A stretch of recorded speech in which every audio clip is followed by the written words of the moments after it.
Mari kita bahas sistem dan usaha agribisnis untuk ketahanan energi terbarukan.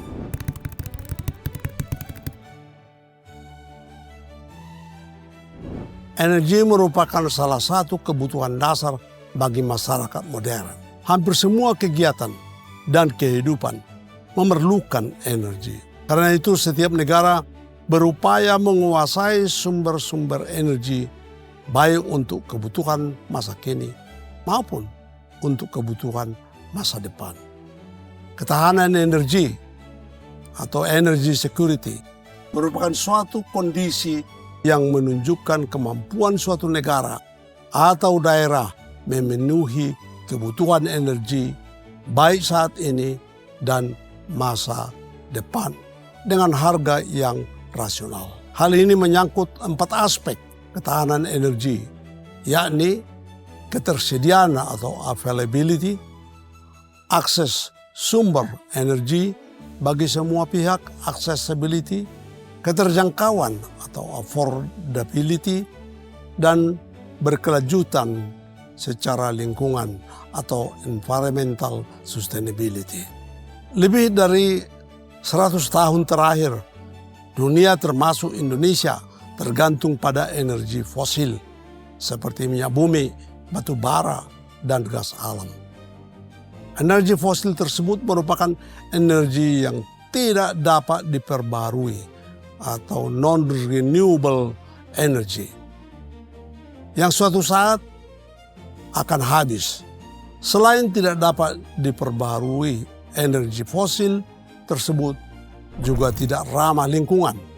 Energi fosil juga merupakan kontributor terbesar 70-80% emisi karbon global yang diyakini sebagai penyebab pemanasan global atau global warming dan perubahan iklim global climate change. Oleh karena itu, masyarakat internasional sepakat agar konsumsi energi fosil harus dikurangi atau dihemat. Selain agar energi fosil dapat tersedia bagi anak cucu cicit. Pengurangan konsumsi energi fosil ditujukan untuk mengurangi emisi karbon global. Sebagai penggantinya digunakan bioenergi, merupakan energi yang dapat diperbaharui, renewable energy, dan lebih ramah lingkungan, environmentally friendly, seperti tidak mengandung toksik dan emisi karbon jauh lebih rendah dari energi fosil.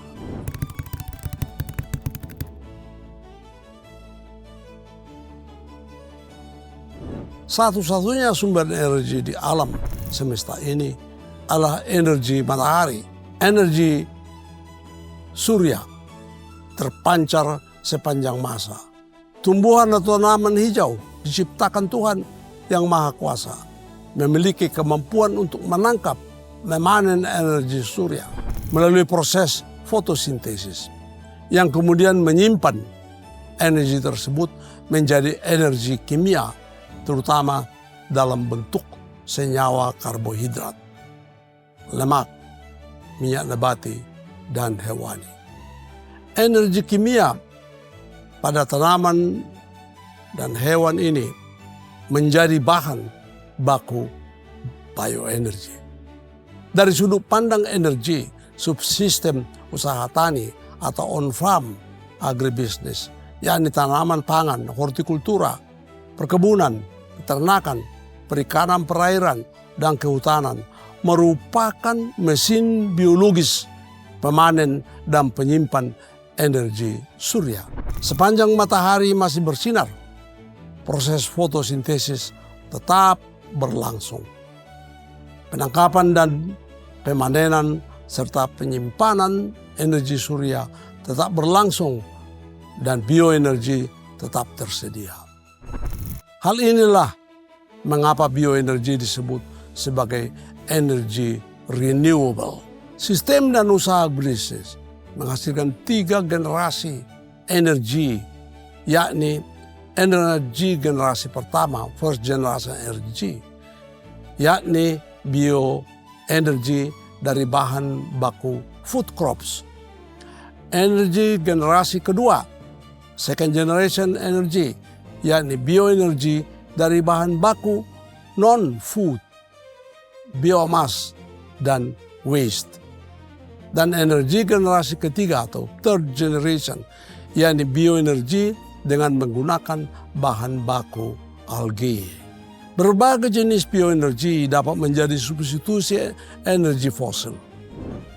Biodiesel atau green diesel sebagai pengganti solar fosil. Bioetanol atau green gasoline sebagai pengganti gasolin fosil. Biofuel, sustainable aviation fuel, sebagai pengganti aftur fosil.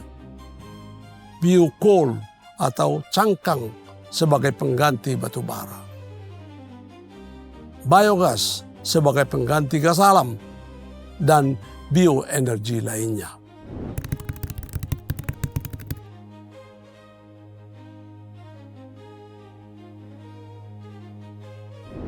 Mesin biologis, pemanen dan penyimpan energi surya, yakni tanaman pangan, hortikultura, perkebunan, peternakan, perikanan, perairan, dan kehutanan, berada dan tersebar di daerah-daerah, di desa-desa, dari pegunungan hingga ke perairan laut di seluruh daerah. Oleh karena itu, konsep ketahanan energi yang relevan bukanlah ketahanan energi yang sentralistis, melainkan ketahanan energi yang desentralisasi, yakni ketahanan energi yang berbasis pada keragaman sumber-sumber bioenergi yang tersedia di setiap daerah. Ketahanan energi yang demikian memiliki sejumlah keunggulan. Pertama, ketahanan energi yang berbasis pada bioenergi tersebut bersifat terbarukan, renewable, dan low carbon footprint. Karena itu, ketahanan energi yang demikian akan relatif sustainable.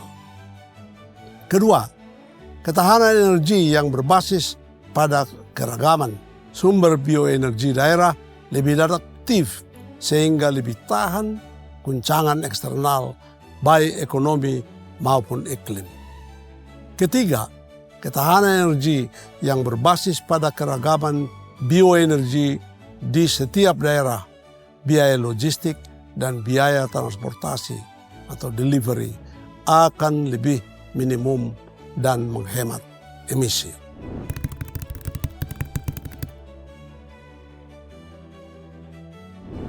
Dalam kebijakan energi nasional jangka panjang, Indonesia akan menuju energi mix, yakni blending antara energi fosil dengan bioenergi dan dengan energi terbarukan lainnya.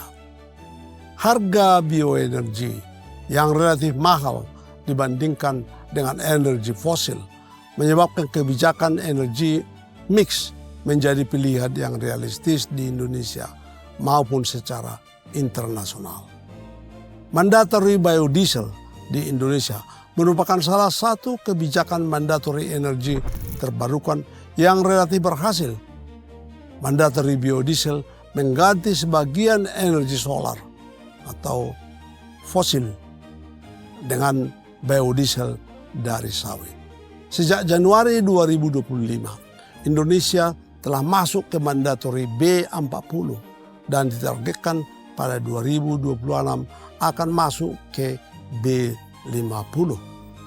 Selain mandatory biodiesel, Indonesia juga akan ada kebijakan mandatory bioetanol sebagai substitusi bensin fosil. Namun, dalam implementasinya belum seperti mandatory biodiesel. Upaya penggunaan energi fosil dengan bioenergi lainnya juga sedang dipersiapkan Indonesia. Pembangunan dan uji coba green diesel, green gasoline, SAF juga sedang dipersiapkan untuk memperluas substitusi energi fosil dengan bioenergi.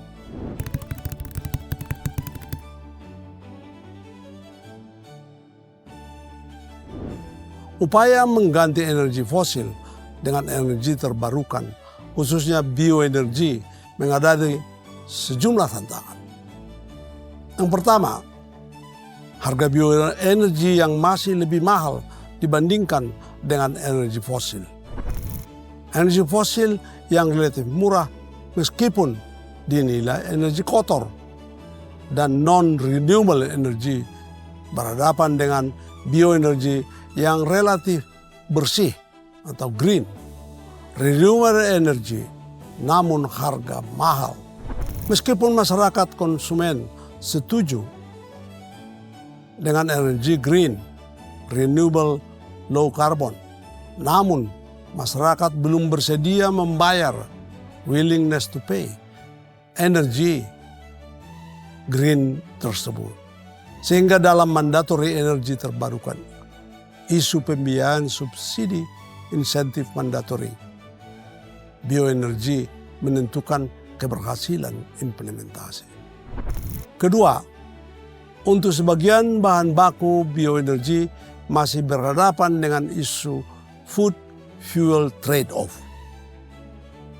Penggunaan produksi pertanian untuk bahan baku bioenergi bersaing dengan untuk bahan pangan atau first generation energy. Oleh karena itu, pengembangan energi generasi kedua, second generation energy, yakni bioenergi dari bahan baku non-food biomass and waste. Energi generasi ketiga, food generation, menjadi alternatif pilihan.